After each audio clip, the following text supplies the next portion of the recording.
దేవునికి స్తోత్రములు. మిమ్మల్ని అందరినీ యూట్యూబ్ ద్వారా కలుసుకుని దేవుని వాక్యము ధ్యానించేదానికి ప్రభు ఇచ్చిన సమయాన్ని బట్టి వదలు. ఈ దినం నెహెమ్యా గ్రంథం 8వ అధ్యాయం 10వ వచనం. నెహెమ్యా అంటే ఓదార్చబడినవాడు. నెహెమ్యా బబులోను దేశములో ఉన్నాడు, చెరగా తీసుకుని పోబడ్డాడు. 8వ అధ్యాయం 10వ వచనంలో ఏముంది?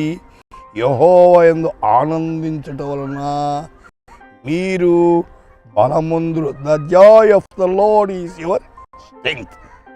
యెహోవా కా ఆనంద్ తుమ్హారే దృఢ్ గడ్ హై.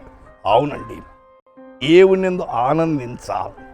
ఎటువంటి పరిస్థితులు వచ్చినా దేవునిందు ఆనందిస్తే అయితే దుఃఖమంతా పోతుంది. ఎస్తేరు 8:17లో ప్రతి పట్టణమందును యూదులకు ఆనందమును సంతోషమును కలిగిన అది శుభదినమునుగా విందు చేసి. ఎందువల్ల?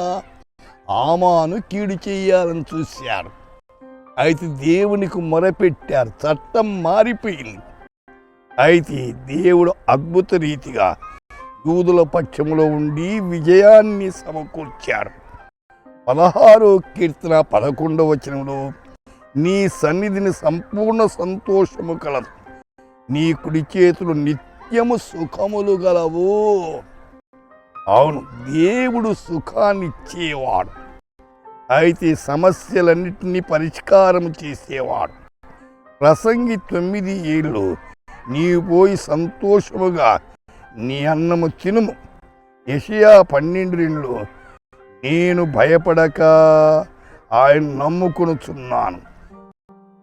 యెహోవా యెహోవాయే నాకు బలం.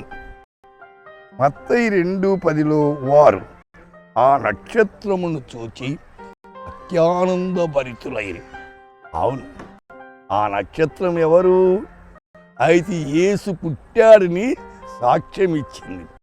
కాబట్టి మనము కూడా లోకానికి యేసుని గురించి చెప్పి అత్యానందభరితులమై జీవించాలి. మీ కొరకు ప్రార్థిస్తాం.